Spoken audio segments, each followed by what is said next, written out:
Ladies and gentlemen, I have just received word of a late breaking news bulletin. It appears it is time. It is time for the show.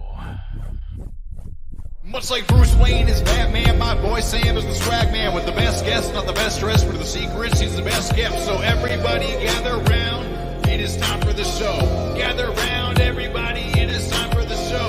If you're looking for the football takes, if you're playing for high stakes or just in like a home league with your friends and co-workers or something, here it is, the show with Sam Wagman. And are you ready for the show with the swag man? Are you ready for the show with the swag man? Are you ready for the show, for the show, for the show, for the show, for the show with the swag man? What is up, guys? Welcome back to another episode of the show. My name is Sam Wagman. I am your host. And with us tonight, we have one of my new friends that I have very recently gotten lucky to, get to know, chat with. And, shout out to our friend Dave Kluge for hooking us up with this. And Justin, what's going on, man? How you doing tonight? I'm good, Sam. I really appreciate you having me on, and thanks for shouting out Kluge. He definitely set us up here, and it's been really good getting to talk to you and getting to know you some. Absolutely, man. And I'm excited to have you on. And, obviously you work for Football Guys, one of the, premier writing sites in this industry, putting together a great team. So why don't you tell us a little bit about that, how you got started there, your journey till now? So, yeah, my journey is definitely probably a little bit different than most people. As soon as I got out of college, I have a family business. We have a couple of car dealerships, and I kind of just gradually went into the family business. And I worked there for 9 years, and it just kind of got to the point I guess it's probably a year and a half ago now, where it just kind of, I wasn't fulfilled with it. And the only thing that I've ever been really passionate about is fantasy football. Eat, sleep, breathe it, research it all the time. And I actually had a mutual friend who knew Joe Bryant.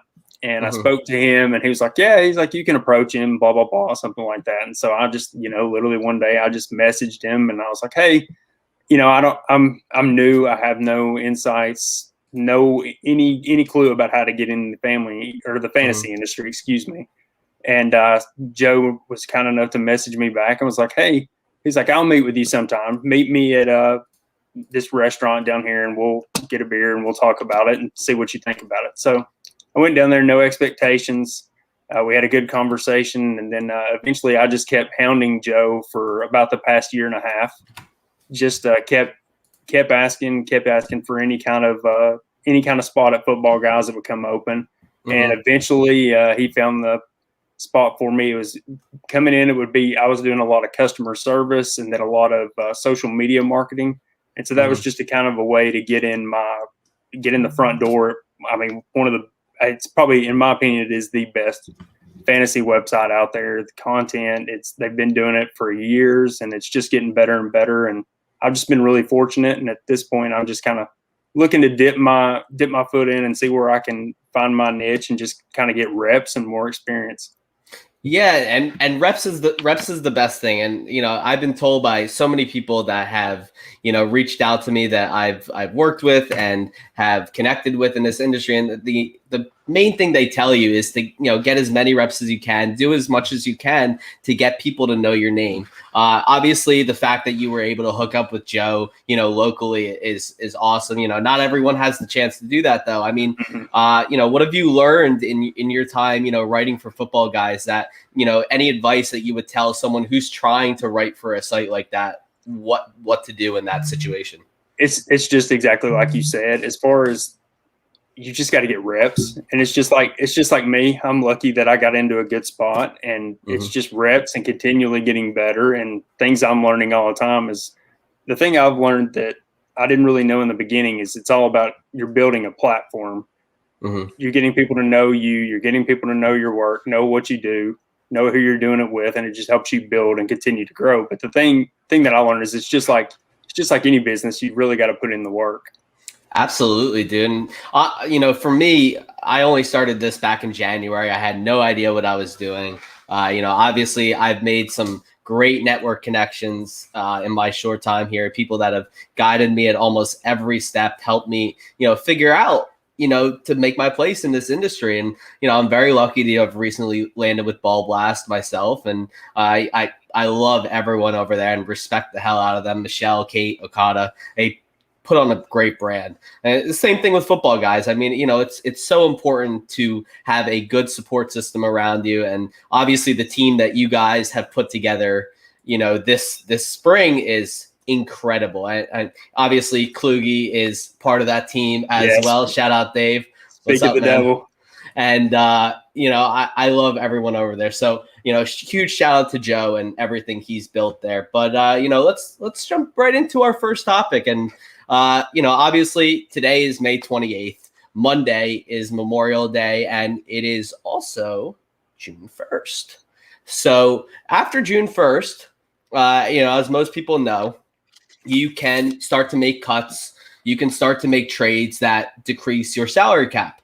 And, the best part about that is we have a bunch of news of people to talk about, from Julio Jones to Zach Ertz to Golden Tate, and even some defensive guys like Richard Sherman and stuff like that. So, I kind of wanted to pick your brain, and, we can kind of go back and forth and discuss, obviously let's start with the big one, Julio Jones. Do you think he gets traded? Absolutely. Yeah, I think we talked about this week. I think Shannon Sharpe may have put him in a little corner there, and he's going to be traded sooner than later. Wouldn't you say so? I definitely would. And, I'm personally of the opinion, now Julio and Shannon, he's Uncle Shannon to Julio. I find it hard to believe that Julio was not told about, him being called on the show. Obviously, Undisputed is a massive show. Mm-hmm. Everybody knows about it. Julio probably looked at his phone and said, oh, Shannon Sharpe is calling me. Uncle Shannon, they're supposed to be recording Undisputed right now. Maybe I should take this call and find out what it's about. Come on, guys. Are we really going to believe that Julio Jones didn't know that he was being recorded? I mean, this is weird from Julio Jones because you don't see him speak like this. He's always been a guy that's kept to himself. If there's a money issue, he likes to resolve things internally. He doesn't like to make a scene. But he kind of made a scene for this. So, what's your take? What's your take on all that? I think he was maybe he watched the Rodgers situation and the way Rodgers is doing it kind of behind the scenes, but still making it known what he wants. And Julio just kind of went straight to the forefront. At first, when I saw it, I was like, I feel like he didn't know he was on the air, but it's like what you're saying, like the Undisputed's on at the same time every day. He knew what time it was, knows how that show is. So you've got to think he's just kind of putting the ball in Atlanta's court to trade me now and kind of forcing the issue. But the thing that caught me off the guard is like if the Falcons knew about it, I mean, he said he put the request in months ago. Mm-hmm. So they've known about it this whole time. So while they were caught off guard with it, it's kind of beyond me a little bit. Yeah, and I think they knew about it. I think they were trying to negotiate in private as much as possible. And obviously we know from past experience that once a player's desire to be traded is made public, his perceived value goes down a little bit. So I think the Falcons were trying to keep this a little quiet so that they could try and extract as much value for Julio as possible. Sources say they have a first-round pick on the table. I don't know if that's true. I think it's more likely they get both a second-round pick and a later pick for Julio, unless someone just believes he's still elite. I think he's still at the point. He's only 32. Mm-hmm. I mean, he's not dead. He's not, he's not useless. He had one injured season, and before that, he's kind of been the pinnacle of health for most of his career. He's dealt with some nagging injuries, foot injuries here and there, but he hasn't been a guy that's not dependable. So for me, I thought it was all about the fact that they were trying to keep this as quiet as possible. Julio decided it was taking too long, blew the doors right off for them. And they retweeted it. They literally sent out a tweet saying, our man was on Undisputed. Here's what he said. I mean, I don't think they were caught off guard if they did that. So obviously we both think he's going to be traded. Where do you think he's going to be traded to? it's Give me your tough. top three. Give me your top three choices. You have to look at it. And I was looking at it today, and the betting markets have moved the Rams into the top of it. And I you saw see that. And you see the Rams are always that team that they don't care what the cost is. It's all about right now and whatever we have to do to get it done. Mm-hmm. So the Rams are creeping up on my radar. But for me, my top three were the Patriots, 49ers, Titans. And I actually think, and I shouldn't say this, but I think the best fit for them is in Green Bay, but it'll never happen. Oh, I definitely think the best fit is in Green Bay. Every receiver's best fit is in Green Bay at this point. But, the Packers are not a type to part with valuable assets over that. That much I know. And it seems as though they're allergic to adding at the wide receiver position. Sorry. Yeah, tell me about it. So sorry. Appreciate you rubbing it in. And we will talk more about the Packers later on in the show. Justin's a huge Packers fan, so we will be discussing their fantasy outlook. But my top three picks for where he could go were Indy, which would make me sad because I am a huge Michael Pittman guy this year. Yeah. The Patriots again, and the 49ers as well. And I ultimately was very interested by the Kyle Shanahan connection in San Francisco. They don't truly have a number one option there besides George Kittle. Brandon Ayuk is not that guy. And I'm not a huge Brandon Ayuk guy. A lot of other people are. I'm not. But I just don't think that they can make the numbers work, especially after they traded so much draft capital to move up to 3. That's true too. I mean, but like you said, it's a fit with Shanahan. So on paper, it looks really good. And I agree with you. Ayuk's he's not my favorite guy either. That leaves me with the Patriots. And to me, the Patriots make the most sense for this deal because one of two things. Julio wants to win. Now, for the other two teams that I mentioned, that makes a little more sense. They would seem to be more ahead in that regard as closer to the playoffs. Obviously you have Cam Newton and Mac Jones there. That's not the most stable quarterback situation. But I believe that Julio will ultimately go to the Patriots because Bill Belichick, despite all his faults, cannot develop wide receiver talent. He's just not good at it. He wants to go for established guys. And Julio Jones definitely seems like a guy who would fit the Patriot way.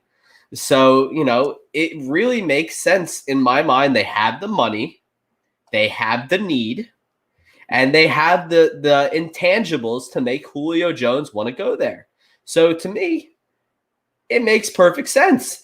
And it would do wonders to have Mac Jones to have the kind of talent that he had at Alabama. He does not want to have to rely on Kendrick Bourne and Nelson Aguilar. No, you're right. So, but I also wanted to, go into a little bit of detail. We think Julio Jones is going to leave, but what does that mean for the guys behind him that he leaves behind? So, obviously we're talking about Kyle Pitts, Calvin Ridley, Russell Gage, all the receiving options in that offense who all of a sudden 150 vacated targets per year go up for grabs. So obviously we can talk about Calvin Ridley first. He obviously becomes the bona fide number one wide receiver in that offense. Would you have him higher or lower in your rankings if Julio leaves? See, to me, it's tough because you see the splits of when Julio plays and when Julio doesn't play, and it's really affected Ridley a lot more than what people realize. But the thing is, with Pitts coming in there, I don't think it'll be as big of an effect. And you've got a full 17 game season now. So I don't think it'll affect Ridley like the way that it did before. But for me, I currently have Ridley at wide receiver 11. If Julio's gone, I would take him all the way to probably wide receiver 8. So you're more in favor of, obviously you're more in favor of Ridley if Julio leaves, right? Yeah, it's just from a volume standpoint. Okay. So honestly, the thing that a lot of people don't see is that, with Julio there last year, Ridley was really good. I mean, Julio helps draw the double coverage away. The great thing about that is that Kyle Pitts is now there. So I'm not too worried if Julio leaves at all. Ridley has shown that he can be a number one receiver in that offense. I think people are just as likely to want to double cover Kyle Pitts, especially in the red zone. I think Pitts is a danger.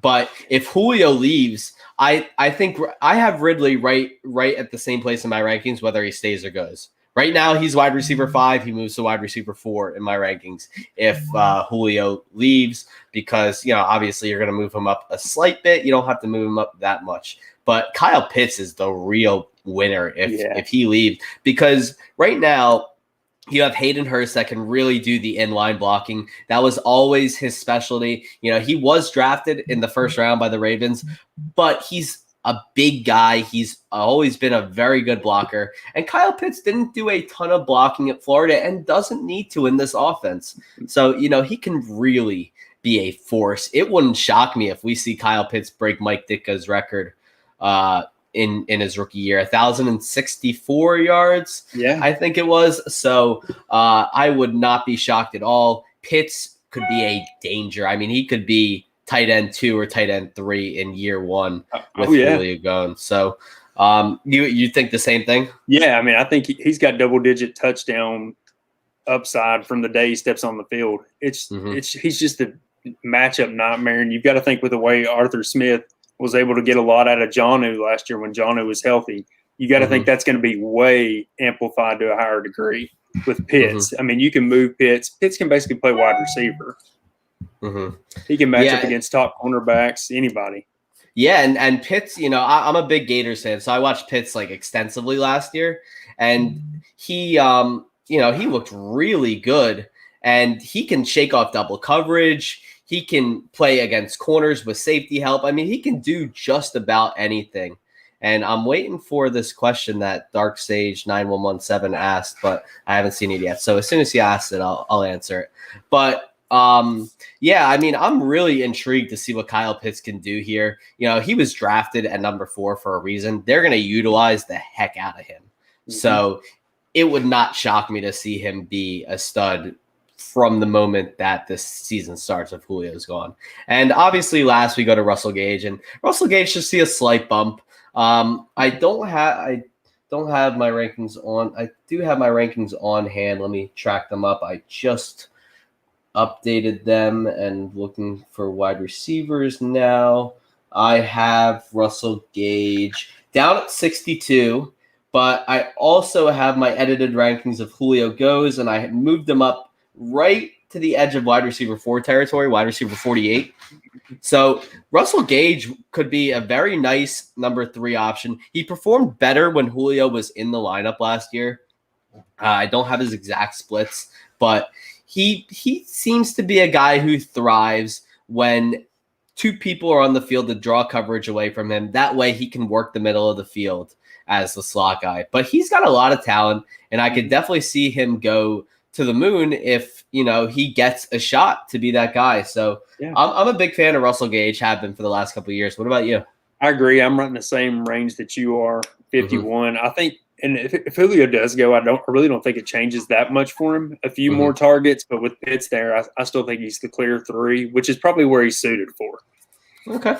Yeah, I like that. So that is all the Julio Jones talk. I mean, it's huge. I do expect a deal to happen next week after June 1st comes and goes. I think it's going to be the Patriots. Justin thinks it's going to be who?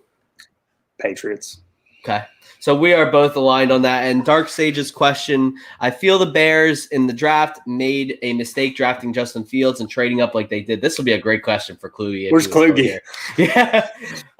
Did it more out of desperation than anything else. But I also noticed in the draft they ended up ahead of New England, who I feel was going to take Fields if the Bears did not. My question is, did the Bears make the correct choice in the draft, or did teams know something about Justin Fields that maybe the Bears did not, and that is why he fell to them? Why don't you take this one, Justin? The Bears absolutely made the right decision.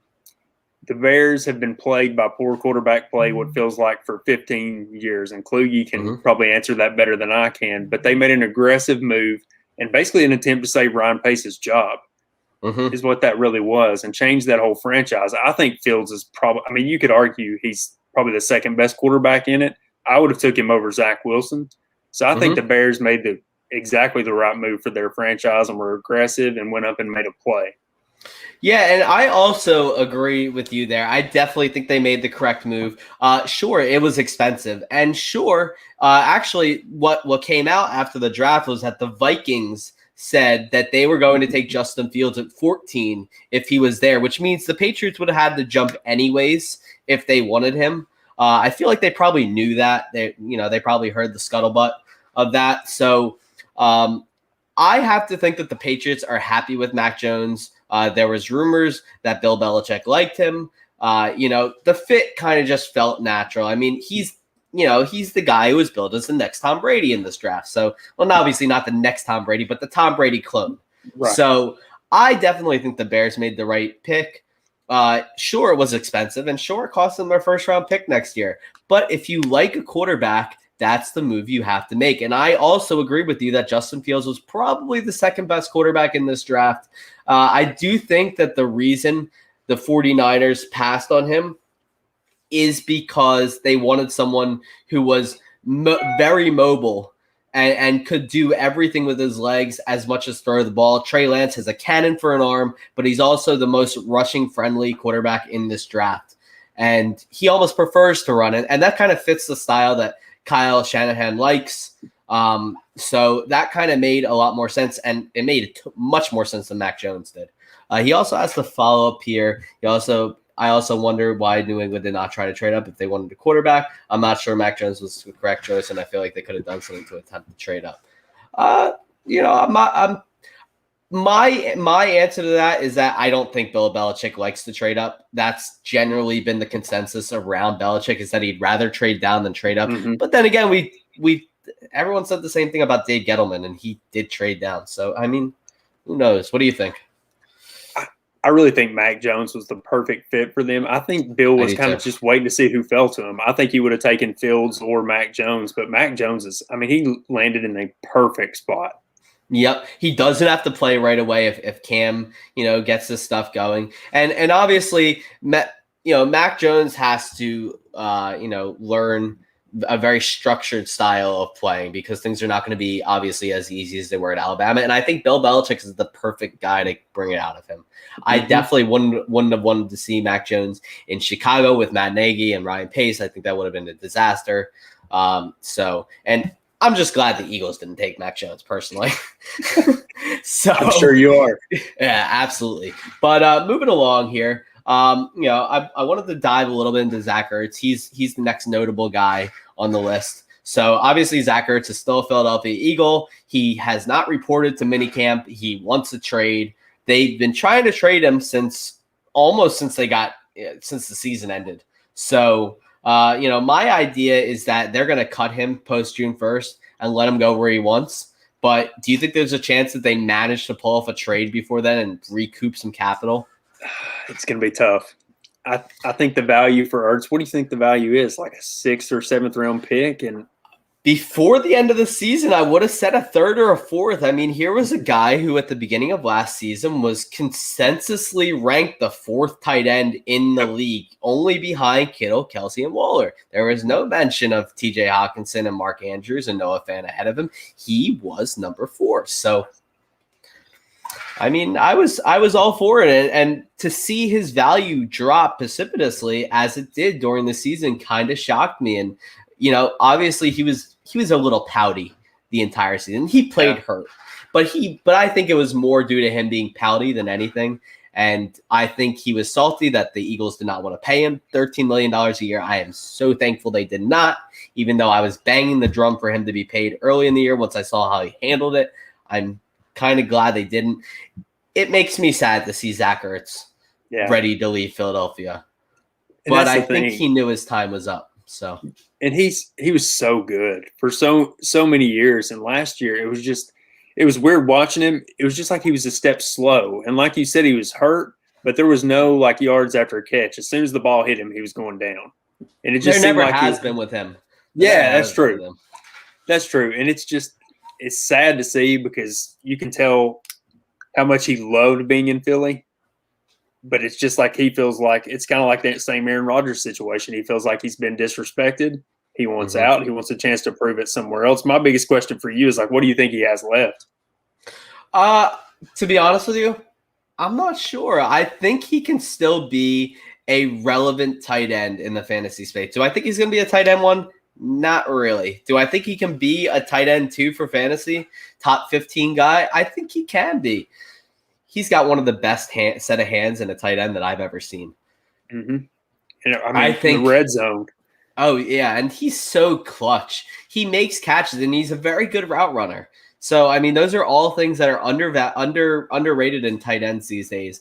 And, you know, it's rare that you get to see a tight end with the complete set that he possesses. And honestly, he's going to go down as one of the better tight ends of all time, but this will mar his legacy, the actions that he took last year. So I'm not sure what kind of production that he can put out for you. I will say that if he goes to a team and he's the starter, I would expect something around, 40 catches, 500 yards, few touchdowns, tight end two production. So yeah.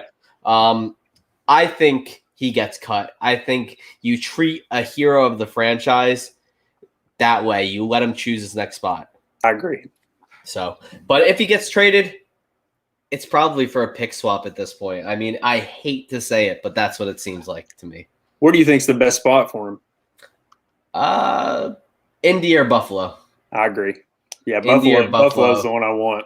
Yeah, and those are great spots. Another interesting spot, but it would kill Irv Smith's fantasy value, is Minnesota. That's an interesting spot as well. There's really no one else behind him. They could use another pass catcher always in that offense. So that would be my guess. Let's move to the news of yesterday. And nothing ended up happening, which is notable to say a little bit, but Todd Gurley visited the Lions yesterday, and that hurts us because everyone loves DeAndre Swift, myself included, and I may or may not have tried to panic trade him in a few leagues yesterday before I came to my senses and did not make a single trade. I'm very pleased with my patience there, something I usually don't have. So what do you think about Todd Gurley potentially signing with an NFL team? Where do you think he'll sign, and what kind of fantasy impact will he have? All I could think of is sadness. I mean, you just watch Gurley from 5 years ago, and he was the most dynamic player in football. Those first 2 years with McVay and the Rams, just incredible. I mean, you have 60, 70-yard runs broken off all the time, and it's just really sad that we've got to this point when you see Todd Gurley visiting a football team that you're just like, oh. And it just kills the mood. Like, Twitter was a storm yesterday over Todd Gurley going to Detroit. And the thing that makes me worry about it, though, is, like, does it make you worry about DeAndre Swift, that they think that they keep having to add these people? Or do you think that's more of an Anthony Lynn thing, how he kind of likes to just have different backs in all the time? What do you think about it? I do think it is an Anthony Lynn thing. I think that NFL teams are not immune to the fact that they always want to add talent. If a team thinks Todd Gurley still has some NFL talent, spoiler, he doesn't.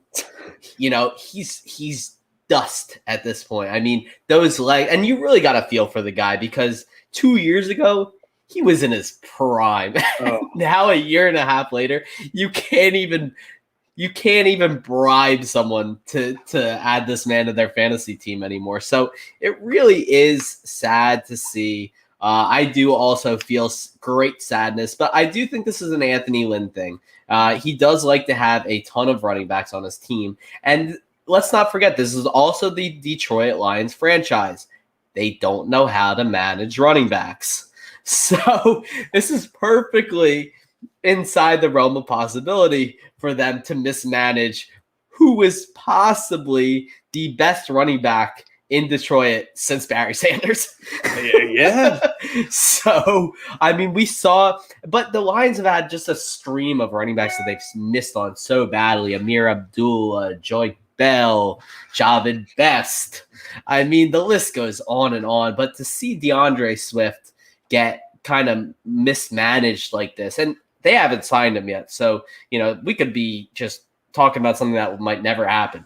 True. But Todd Gurley, was a huge red zone part of that Falcons offense last year before he, stopped receiving touches. So it is definitely fair to worry about, DeAndre Swift's usage if this happens. Now, it's not enough for me to stop drafting him, but he's got a very high ADP, but his ADP tanked yesterday. I mean, there was a best ball draft that I did where I snagged him right at the end of the third round. I know another one I saw from my boy Josh Larkey. He also was able to get him at the end of the third round. So, DeAndre Swift, Todd Gurley tanked DeAndre Swift's value yesterday. So, if you were one of the lucky ones that managed to buy low on DeAndre Swift, lucky for you. Yeah, good for you. But, I really hope that Todd Gurley doesn't get signed anywhere. I don't think he has a huge impact on anywhere, but the problem is this. When a team signs a veteran back, like we saw with the Lions and Adrian Peterson last year, they tend to get carries. I mean, Adrian Peterson got 150 carries last year. So, that worries me. So do you think Todd Gurley would have any fantasy value if he signed with the team? Any team? I can't see him having any fantasy value, especially with the Lions. I happen to think Jamal Williams is a lot better than a lot of people think he is. Mm-hmm. And I think that's a pretty good backfield there with both of them. I do think Williams is going to get a lot more touches than people think he is. Mm-hmm. But with Gurley, I just don't see the impact. He was slow last year. I mean, it's just if there's a hole, he can hit it. It's just not going to happen very quickly. And it's just sad. It's all sad. I definitely agree with that. But, nothing's happened yet. There's still, 3.5 months until the season starts. So, a lot of time for these guys to sign with the team and potentially ruin what we build up to be very good backfields. Mike Davis, Myles Gaskin, the Lions. There are plenty of time to ruin one of these backfields and strike fear into the hearts of fantasy owners everywhere. But we're going to move on to our next topic here. And my man, Justin, you are a huge Panthers fan or Packers fan. Ooh. So not Panthers. Yeah, no, but you are a massive Packers fan. So let's start talking about their fantasy outlook this year. First of all, let's start with, obviously a prediction. How do you think the Packers are going to look this year? It all depends on the quarterback. If Rodgers shows up, I think they're in the heat of the NFC race. I think they're right there with Tampa Bay. Is probably the second best team behind Tampa Bay. The team's largely the same. They kept it intact. You sign Aaron Jones back, which I was surprised that they did. But as far as for this year's purposes, that's a really good move. And you've got, I think Amari Rodgers will help a lot. If it's just all about the quarterback. If you don't have the quarterback, they're probably a 3 to 5 win team with Jordan Love. Wow, that's kind of pessimistic. Is Jordan Love really that bad? I know we saw some mini camp, tape of him, and they were kind of complimentary of Jordan Love. And now keep in mind that he was playing with the skeleton crew of wide receivers at this mini camp. Equanimeous St. Brown, Devontae Adams, Allen Lazard, Marquez Valdes-Scantling, all absent. So. He was playing. I don't even know the guys on the practice squad. I imagine you do, but Amari Rodgers. Was he playing? Was Amari Rodgers had to be there? Yeah, Amari Rodgers. So. Yeah, the rest of them. They're people that were on the practice squad last year that got no playing time. I think Malik Taylor was still there, but it's just a lot of unknowns, and you can't think that those wide receivers. It's just not a coincidence that they didn't show up. Oh, I definitely agree. They're probably off vacationing with Aaron Rodgers, Miles Teller, and Shailene Woodley, and Miles Teller's wife as well. Doing karaoke? Yeah, exactly, man. They're having a blast out there. Why do they need to be at minicamp? He's Aaron Bleepin' Rodgers. Yeah, he doesn't need to be there. So, but you're out on Jordan Love then? I'm out on him for this year. Okay. Yeah. Do you think he can develop into like a relevant NFL quarterback? Well, what you see when you look at his tape is you see a guy that can make any throw. The arm strength's there. It's just the decision making. You see the things in his head, and you've got that 2018 season at Utah where he put up tremendous numbers with not a lot of talent around him, and then you get it followed up that next year where he regresses. And it's just the interceptions, and it feels like he's maybe having a lot of trouble with reading defenses And if he was having trouble reading defenses at Utah, and his development last year, he's behind Tim Bull. He never dresses. And that to me is a red flag. If he's never good enough to be your second string quarterback, that's a red flag for me. And especially just to throw him in last year with no preseason games, nothing, and then just to elevate him this year like he's QB1, I just don't think it's the right time. And I don't think that was Green Bay's plan, but credit to Rodgers, he flipped it upside down on him. What do you think about Love? You know what? Truthfully, I don't know because I don't know enough about him. I didn't do a lot of watching Utah football games unless I happen to be betting on them. I mean, so light not bet. Yeah, Utah State. I mean, you know, who watches Utah State? You know, so the problem with Jordan Love is that it's like you said, he sat behind Tim Boyle last year. That's a red flag. You know, when he can't even beat out the practice squad guy, the guy who's literally paid to hold the clipboard, that's an issue to me. So, another issue is the fact that Rodgers and this team are completely alienated. I mean, the fact that they didn't tell him. I mean, you saw how the situation like this should be handled. Tom Brady and the Buccaneers. The Buccaneers went to Brady a week or so before the draft. They said, we're going to try and draft a guy high. You know, there's a couple of guys we like out there. And, you know, if one of them falls to us in the second round, we're going to take him. So, and that's what they did. They snagged Kyle Trask. And honestly, I can't think of anybody better for Kyle Trask to learn from than Tom Brady. And it's an amenable Tom Brady. It's a happy Tom Brady. Yep. It's a Tom Brady that is not salty that Jimmy Garoppolo was drafted ahead of him like Bill Belichick did to him. Yeah, so you see a theme here, right? A recurring theme. So, and what you're saying is correct. Like, it's just the number one thing in any kind of business is just communication. And the fact that you don't let the guy who's probably your best player in franchise history, in my opinion, you can argue it. But for what he's done there and with the weapons they surrounded him with, you just got to give him more respect than that. And so you can definitely see why he's as mad as he is about it. And they're both, like you said, they're both completely dug in. Like the reports this week, they're not going to fire the GM. His job's safe. It's kind of like the Packers are just waiting to call his bluff. And so what do you think happens? Is this a bluff? What do you think Aaron Rodgers does? Does he stay? Does he get traded? Does he retire? I don't think there's any chance he retires. Okay. You think he's still got stuff in the tank for him? Yeah, he's still got plenty in the tank. He proved that last year. I still think he plays at a high level for probably 3 to 4 more years at a high level. And then he may fall off a little bit, but he's a good enough passer where he can stand back in the pocket if he needs to. But my thing is, I'm not really sure what's going to happen. I could see the thing that gets me is you can kind of see the tide turning on him. Like the media is all on Rodgers' side, but then you've got the fans, they're all on the Packers side. And you can kind of see that turning against him. And I don't think Rodgers is the type of person that is okay with everyone hating him because he clearly does care what people think. He does. Absolutely. And so to me, does he come back to the table, work it out for one more year, and then almost certainly like they'll move on from him the next year? Does that happen? Do they give him an extension? I don't know. If I had to place my bet right now, I think he'll be the starting quarterback of the Packers next year, but I don't feel great about it either way. I feel like it's just going to be – I feel like the bridges are burned, and I don't know how they repair.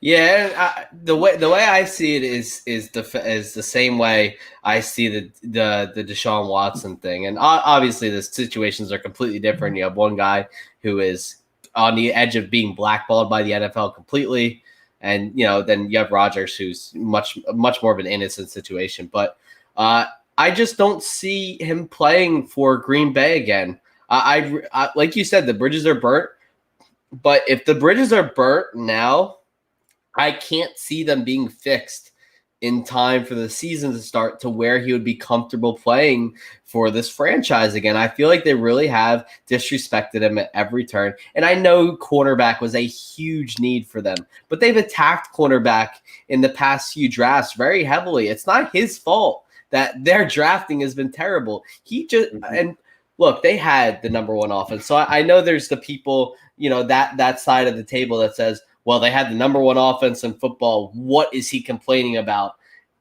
But really, it's the fact that they haven't shown him that they're committed to his winning a championship. They're committed to doing just enough to scrape by. Yep. And while it is very true that defense ultimately wins championships, and nobody ever said you need to draft wide receiver after wide receiver to win a title, it wouldn't hurt to at least do it as a sign of good faith to the guy. I mean, come on, you've done him dirty for so many years at this point. So I agree. I think he does leave. I think he gets traded or cut somehow. I mean, I haven't looked at the money. I'm not sure if cutting him is an option. I would imagine more likely than not, it's not. Yeah, but, not. He's got, I think, what is it? You can look. Yeah, I mean, he's got $30 million that he'll have to pay back. And that's the thing, though. Does he really want to sit out that badly that he'll stay there? But you think he'll get traded? You think he'll eventually get traded? I think he does. I think he does get traded because, look, I mean, like we said, again, the bridges seem to be too burnt to be repaired. He clearly wants a trade, even if he's not willing to come out on TV and say it. Mm-hmm. Like it just, this is becoming like the NBA. The NFL is becoming like the NBA, in which players can say and do and have actions that get them what they want. Mm-hmm. This is a star-driven league. Yep, and the owners are smart enough to know. The owners are smart enough to know that. Yep, and it's like you said, it really is turning into like the NBA. And you think Rodgers was sitting back there watching Tom Brady beat him in the NFC Championship game and seeing everything that Tampa Bay did to help Tom Brady. You've got talent coming in just like Antonio Brown. You add Antonio Brown, it's not expensive, but that's a big boost to what's already a good wide receiver core. And you show that you're willing to do whatever it takes, and you're going to maximize that small window. Well, I don't know if it's a small window. Brady could play till he's 60, but whether it's a small window or not, they maximize whatever they can get in that locker room. The Packers are just more, and they operate the same way every year. And I'm not saying it's the wrong way to operate because they are really successful, where they operate based on just they want to stay stabilized for this term. They want to be good now. They want to set themselves up to be good in the future. It worked out before, but it feels like this time. And that's the thing. You saw how this worked out, with Favre. And you're repeating the same thing over and over again. And probably it's going to end up being worse than Favre. Mm-hmm. I got a question, and it's not something I've seen from anybody yet. So, I'm glad I just kind of thought of this right before the show. Is the fact the Panthers are owned more or less by a corporation and not a specific owner that Rodgers can go and talk to, is the fact that he has to deal with Mark Murphy and Brian Gutekunst and Michael and Matt LaFleur. Does that have something to do with the fact that he kind of wasn't able to kind of hammer out things in a better way? Obviously when you have a problem and you're a guy on Rodgers' caliber, you can go to the owner and kind of plead your case a little bit. Does the fact that the Panthers or the Packers, I don't know why I keep saying that, they're a publicly owned corporation. Mm-hmm. So does that have something to do with it? Is the fact that there's a board and it's a bunch of suits rather than a football guy as an owner? Yeah, I really think so. I think it was a big detriment in this whole process. Mm-hmm. You think if you have somebody in off the top of my head, Jerry Jones, he goes in there, sits it down with Rodgers, hammers it out, and you're probably done. But the way that organization is, it's just not like that. It's just they've built this thing up, like you said, it's just like it's a corporation. Like there's ladders you have to go up to. The communication's not spread throughout. And I'm not saying Rodgers should be GM, but he should have had a lot more input than what they've given him. Yeah, I definitely feel that. I mean, when you're someone like him, who's as decorated as he is and what he's done for that franchise, it just does seem like kind of disrespectful to let it end like this. But that's what it seems like it's heading towards. But I want to move on to some more of a fantasy outlook because this is, after all, a fantasy show. Yeah. Let's move on to some running backs. So obviously, like you said, they brought back Aaron Jones. A.J. Dillon is there, a second-round pick from last year. And then they drafted Kylan Hill in the 7th round this year. So at their values, you have Aaron Jones kind of going off in like the 2nd, 3rd round of startups. A.J. Dillon is more of like an 8 to 10 guy. And then Kylan Hill is at the way bottom. So we obviously know Aaron Jones is going to be the starter. But who kind of gets the lion's share of the work behind him? That's a good question. To me, A.J. Dillon is going to be the main beneficiary, which is I would think you would probably agree with too. With Dillon, you've got all these carries that are coming from Jamal Williams. So in the past, Jamal Williams, he's getting 111, 112, 120 carries a year. You've got to think A.J. Dillon's probably going to average somewhere around 100. Now, the thing that gets me here is like you've got Jamal Williams average 30, probably 38 to 40 receptions a year in those last 3 years in Green Bay. That's the thing to me where who's going to get those targets? You got to think Jones is going to get his bump. And with Jones now, to me, Jones is better than he's been, especially in the position now that he's got a contract. The Packers could just decide to run the wheels off of him. But you got the targets that are coming into me. A.J. Dillon's not that guy. He had 3 seasons in Boston College. His first year, he caught 0 balls. The next year, 3. The next year, 8. That's not a lot of receptions. So you've got to think, and the guy that can do that is Kylan Hill. I'm particularly high on Kylan Hill, especially for where they drafted him. To me, he's more of a 5th-round pick probably. And there's a lot of and there's a lot of upside there. I think that's probably, you could argue that, or Amari Rodgers was probably the best draft picks that they made. So in my opinion, I think you could see Kylan Hill out there more than people think he's going to be.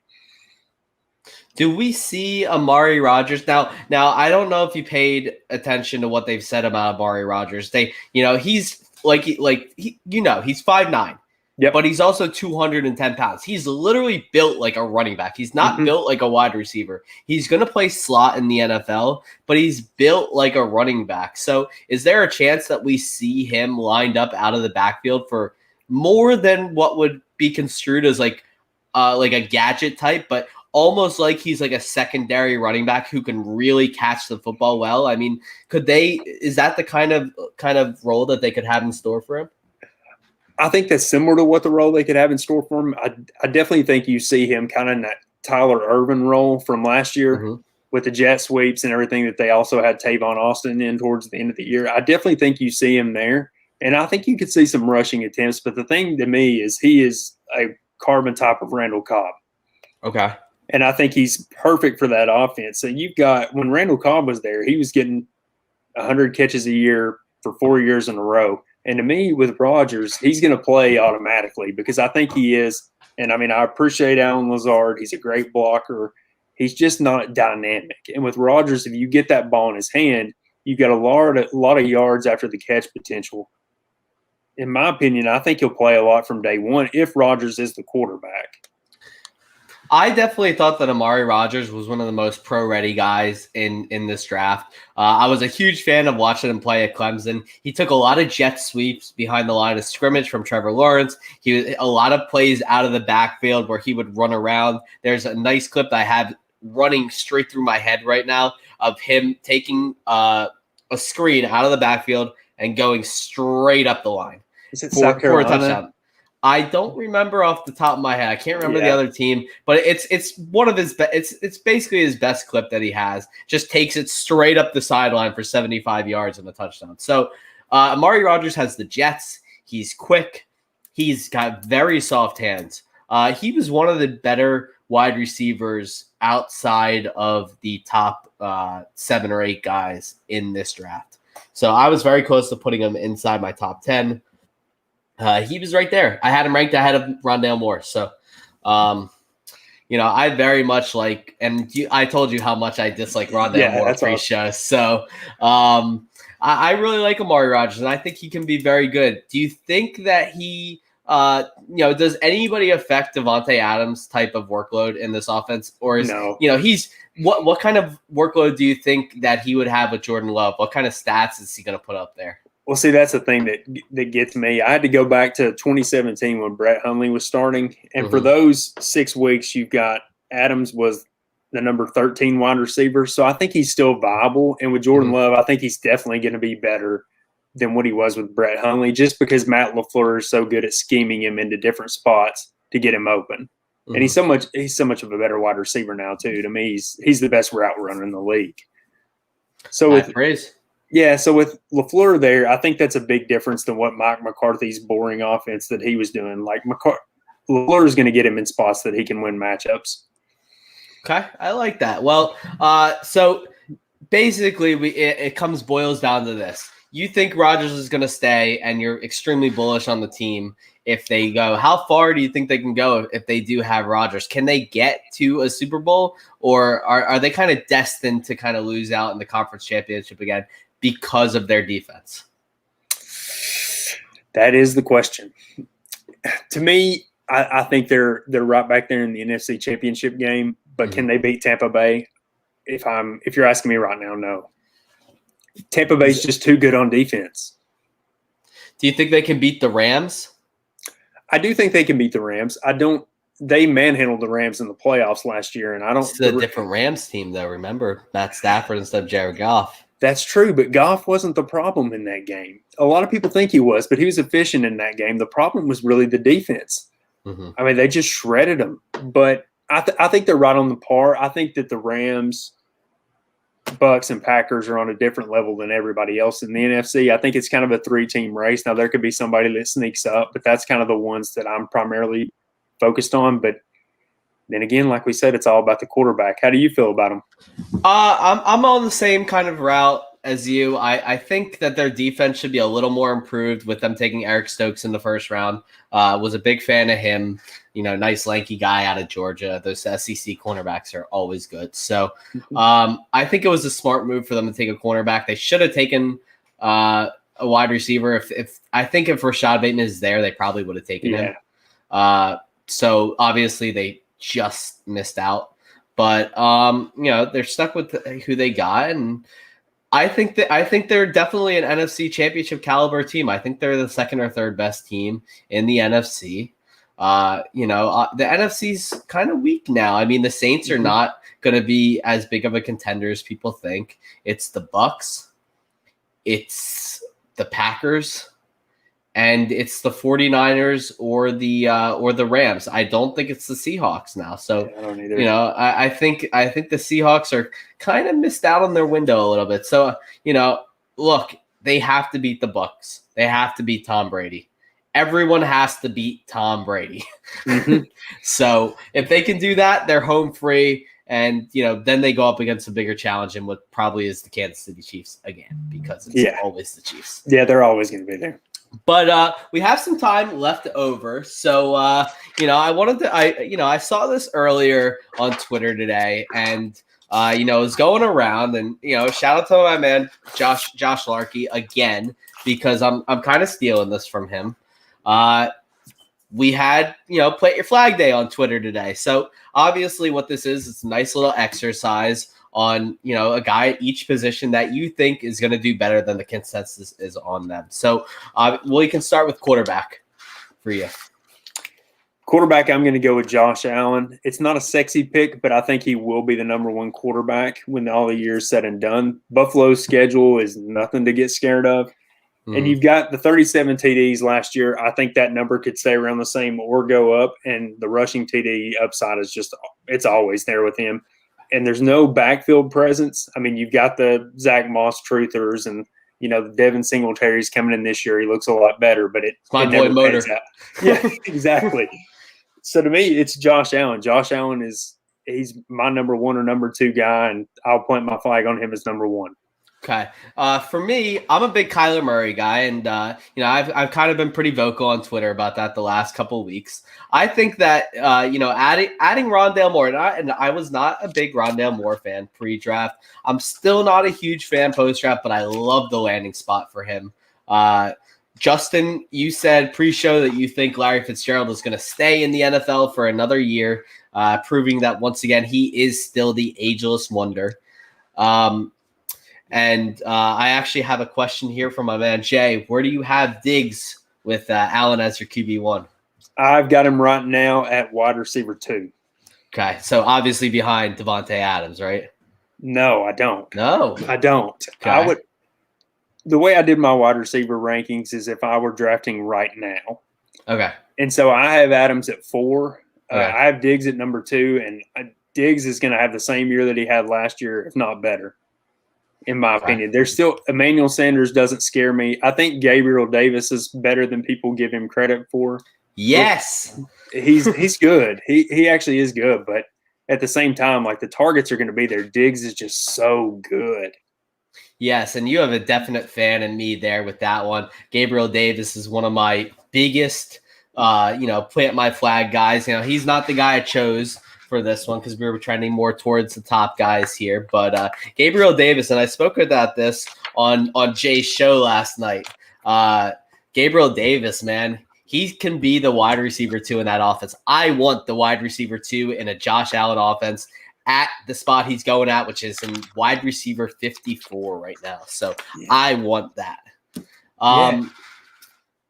Like I said, going with Kyler Murray as my QB that I'm planting my flag with. I think he can be the number 1 overall guy, not just because of his rushing output, but the fact that DeAndre Hopkins is still there.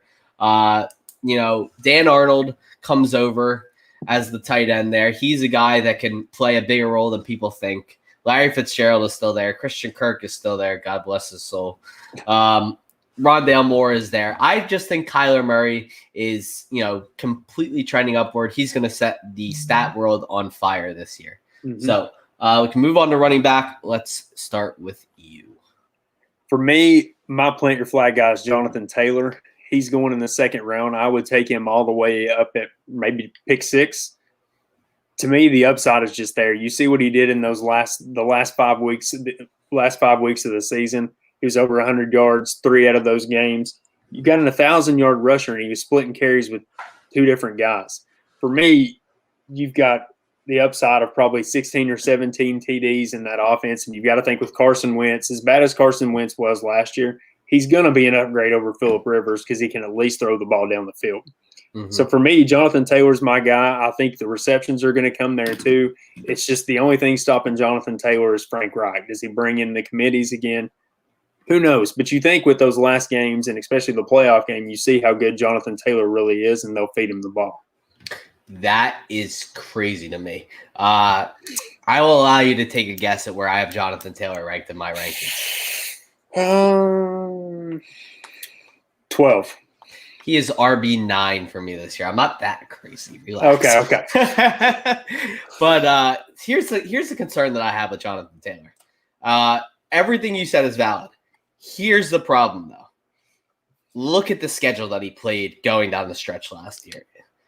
And so David Montgomery did the same thing. He finished as the RB4. The reason we are not talking about David Montgomery in the same breath as Jonathan Taylor like this is because David Montgomery is actually ranked correctly the way that he should be. Now, I definitely agree that Jonathan Taylor should be ranked higher. He's definitely in that, RB8 to RB12 range, but he's not, I see guys taking him as their 101 in Dynasty or 101 in redraft, 102, 103. I mean, look, there are 4 guys that I 100% would take him over every single time. I would 100% take Christian McCaffrey, 100% take Saquon Barkley. Can't speak. 100% take Derrick Henry, and I would 100% take. I don't know why I can't think of the last one. Kamara. Dalvin Cook. No, Dalvin Cook. Kamara is 5 for me, or 6. Sorry, in my redraft rankings. But the problem with Jonathan Taylor is that he still has Nyheim Hines there. Nick Sirianni is gone, but Frank Reich is there. Frank Reich still loves the committee there. So I still think that Taylor is going to do that. He doesn't have the same kind of schedule this year. I mean, it's going to remain to be seen whether he can put up those kind of hyper-efficient numbers that he did going down the stretch last year. Remember, for the first 2/3 of the season, this guy was not the greatest running back. He was kind of more averaging in the 55 to 60 yards per game, and he kind of jumped around. I think it was up to like 75, 80 yards per game down the stretch. So I think that's a little unsustainable. I don't think he has 17 touchdown upside. I think he's going to end up more around the 8 to 10 range.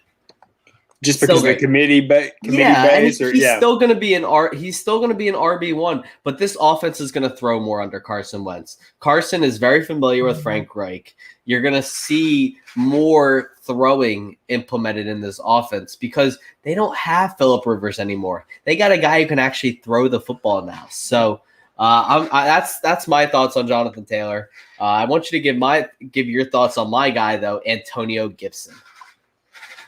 I love him. Let's hear what do you think about Antonio Gibson at this point? I love him, especially you get the news out yesterday that they want to feature him in the passing game more. I love Gibson. I like him.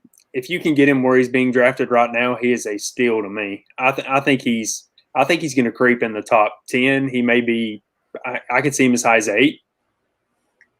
I like that. I have him as my RB7 on the season. I'm a huge fan, and obviously, clickbaity news came out today out of the Washington camp that they want to feature Antonio Gibson more in the passing game. Surprise, surprise. They don't want J.D. McKissic to have 100 targets again. So that should surprise absolutely nobody. Antonio Gibson played a ton of wide receiver at Memphis. He's a stud. If he can continue running with the efficiency that he did last year, obviously a sizable if, but I still think Antonio Gibson is the guy. You can hear me rave about Antonio Gibson on almost any podcast I'm on. I did the Smash Accept pod the other night where I literally just I talked about him for like five straight minutes without stopping. So, I mean, I love Antonio Gibson. I'm super high on him this year. I think he's a bona fide running back 1. Go ahead. I can see it. The potential's there. I mean, especially Absolutely. You got to think with Fitzpatrick there. Fitzpatrick helps him tremendously because you've got those quarterbacks last year with Alex Smith and Dwayne Haskins and Taylor Heineke. No disrespect to Heineke, but with the other two, I mean, and all respect to Alex Smith, but there was just no downfield passing game. There was no threat of anything going over 20 yards. And so you've got to think that box is going to be opened up, tenfold compared to what it was last year. Yep. All right, let's move on to wide receiver. Who you got? My plant your flag guy, and I will bang the drum for him until the cows come home, is Deontay Johnson. Ooh, I like it. To me, Deontay Johnson is a top 15 wide receiver. You've got to look at – he's seen at least 10 targets in 11 games last year, the ones that he didn't come out injured on. And a lot of people were expecting Chase Claypool to go up. But with Johnson, he is the PPR wide receiver that you want. And the targets will be there. He's a great He's a great route runner. He gets open in space, gets open on the inside, gets open on the outside. To me, you've got the potential with Johnson to probably see something over 144 targets next year or this coming year. And with that, I mean, that upside is tremendous when you can get target value, especially at the 15 and the position that he's going right now. He's going as wide receiver 22, 23, 24. And so to me, he's a top 15 wide receiver. He's a wide receiver 1 to me. Do you get worried at all about after Ben leaves this year, what that means for Deontay Johnson? Nobody knows who's going to be the quarterback there. I don't think it's going to be Mason Rudolph. So they'll probably be drafting someone. So do you worry about him in Dynasty? Is he ranked lower for you in Dynasty than redraft? Yeah, in Dynasty, he is ranked lower for me. For me in Dynasty, he's probably right around where he's drafted at as wide receiver 22, 24, somewhere in that range. It's just that connection with Ben, like Ben's had with Antonio Brown. It's just the connection there. And it's the same thing as like we were talking about with Devontae Adams. If you put a different quarterback there, that connection's off. So for me, he's definitely a better value in redraft than what you're going to get in Dynasty. I agree. And I'm a big Deontay Johnson guy. I mean, he currently is the cheapest guy that could potentially get 150 targets this year. So, it would not shock me at all. I truly love me some Deontay Johnson. I hope he can fix the drop issues that plagued him last year. That was a big no-no for him last season. And, hopefully he can fix that. I waffled a little bit with my guy. I kind of wanted to go with Courtland Sutton because he's been the guy that I've kind of banged the drum for all off season. But I really want to go with the guy who I think is getting disrespected. And he really shouldn't be because he's got a couple of years of elite production left, even at the age of 30. And that guy is Keenan Allen. So, Keenan Allen, You know, and somehow Keenan Allen didn't reach 1,000 yards last year. He had he had just under 100 catches, and he had 992 yards, which is a travesty because he just fall 8 yards short of getting that 1,000-yard mark. You know, it kind of hurts the soul a little bit to see that. But Keenan Allen, man, Keenan Allen's a stud. He's going into his second year with Justin Herbert now.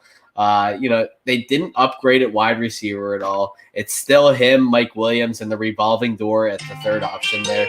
And I'm so sorry about that. But, you know, he's still the number one option there. Eckler is back. It's a sizable amount of passing work is going to go to Eckler. But Keenan Allen is all set up for another 100-catch, 1,000-yard plus season. I would be shocked if he didn't get a little more down the field work this time. Mm-hmm. And he, you know, now that Herbert's a little more comfortable, he might get some more ADOT to him, and you know, might end up around the 1,200-yard mark. 100 catches, 1,200 yards, 10 touchdowns. That's inside the top 8 guys. So I'm planting my flag with Keenan Allen there. He's got huge upside. People are ranking him as their wide receiver 11, wide receiver 12, 13. I got him at wide receiver 6 right now. He could go higher. I mean, he's right on the edge of being a top 5 guy for me. Yeah, so you said you got him at what? Where at? 6. I got him at 6 right now. Yeah, I've got him at 7. So we're right there, right around the same spot. Mm-hmm. I love Keenan Allen. It seems like he's always slept on.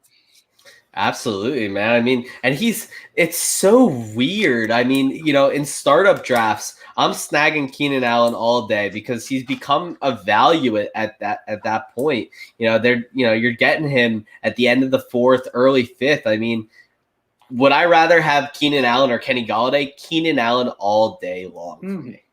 So absolutely. Yep. Let us move on to our last position at tight end. Who you got? My plant your flag guy is the same guy it's been for the last 2 years. It's Darren Waller, and I know that's not a sexy pick. But with Waller, for me, he's being drafted behind George Kittle, and I think that is a complete travesty. Now, there's no one that's going to challenge Travis Kelce. He's on his own stratosphere to me. But with Waller, he's got 107 catches last year. He is an athletic freak. I think he could get anything from 110 to 125, somewhere in that range right there. He's still the only option in Las Vegas. You've added John Brown, and, you know, but that's it. That's all they've got. And so for me, Waller's got the potential. In 10 touchdowns last year, they featured him more in the red zone. In the red zone. But at the same time, I think the touchdowns are up this year from 10 to probably somewhere around 13, 14. So for me, I mean, Waller he should be the firm number 2 guy. I agree with you. I'm huge on Waller. You know, he's not obviously Kelce is still the redraft king at this point. It's not changing for a little while longer as long as he continues to put up that elite production. But Darren Waller is a stud, dude, and he's definitely my guy. I've actually put Kittle on the verge of being out of my top 4. If Julio Jones is traded, Kyle Pitts will replace him at 3. Mm-hmm. Look, I mean, I get very worried about the possibility of Trey Lance throwing to George Kittle. Trey Lance, who has accuracy issues, is a rookie, you know, settling into a very fast NFL game there. George Kittle has struggled with injury issues his entire career. I mean, the guy does everything. He's probably the best tight end in football, but that doesn't count for fantasy. You're right. So I'm right there with you. Darren Waller is also my tight end too, but I'm going to go with a guy that is not being mentioned in the top 5. He's not being mentioned in the top 10. Hell, he's not even being mentioned in the top 25 yet. So that guy is Anthony Firkser, and I wrote about him in my first article for Ball Blast. It's 3 guys that you can expect to sneak into the top 12 in the 2021 season. I think Anthony Firkser, is going to be inside that top 12. Look, he's in Tennessee. They have A.J. Brown. They have Josh Reynolds. Crickets. They don't have anybody else. So it could be the Anthony Firkser show. Jonnu Smith is gone. Corey Davis is gone.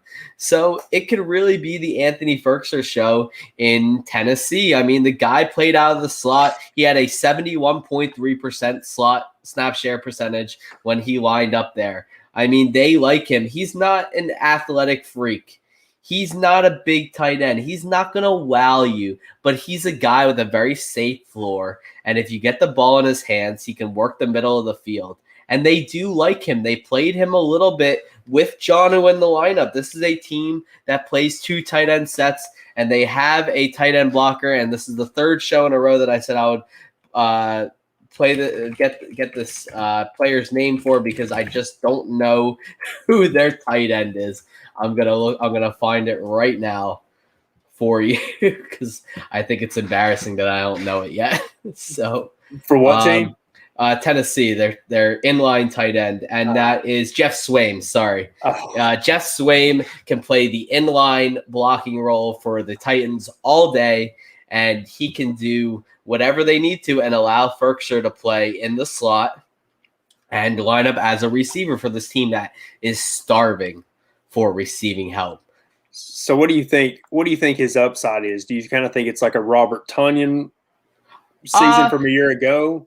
I don't know if he's going to get 11 touchdowns like Robert Tonyan, but I definitely think that he can get 7 or 8 touchdowns. Oh, look, to be a top 6 tight end, all you need is 50 catches, 650 plus yards, and like 5 or 6 touchdowns. That's really all you need. I mean, we're scraping the bottom of the barrel here. We all know what a wasteland tight end becomes after the top 6 guys. There seems to be a revolving door at tight end between tight end 6 to tight end 12. It's never the same. So, I mean, with so many uncertain options out there, why not go for the guy who has probably the highest upside in the league there? So, yeah, I agree with you. And it's just, that's the reason I have AJ Brown at 1. It's just because, like you said, you got Jonnu Smith, that's 65 targets gone. Corey Davis, that's 92 targets gone. And outside of AJ Brown and Josh Reynolds, like, it's got to go to Firkser. He's got to be the guy. Yeah, and the another interesting thing is obviously Arthur Smith is gone, so the scheme will change a little bit. It is Todd Downing, who was who's apparently allegedly going to run like a watered down version of Smith's offense. It doesn't feature the tight end heavily, but it should feature Anthony Firkser enough to where he's somewhat fantasy relevant, especially around the red zone. They can't run it to Derrick Henry every single time. So, and Ben makes a very good point. If they trade for Julio, all bets are off. And I did note that in my article that they could trade for Julio, and that could throw everything into whack with Anthony Firkser. But it has been reported that a deal for Julio is unlikely for the Titans. So, usually when you see something like that come out, it tends to be true more often than not. They usually don't leak that it's unlikely unless it's truly unlikely.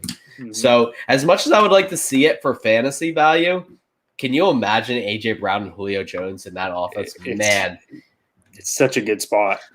Man, it would be awesome. But, this has been a great show, Justin. I really appreciate you coming on here. I mean, I had a great time chopping it up with you. Why don't you go ahead, tell everyone where they can find you, stuff you're working on, and everything like that before we head out of here.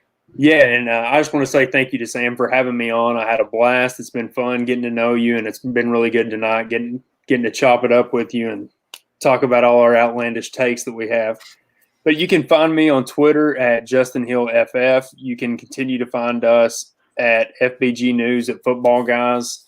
And if anyone has any guest spots or any help you need, I am here. I want to learn, get as many reps as I can. That's the key.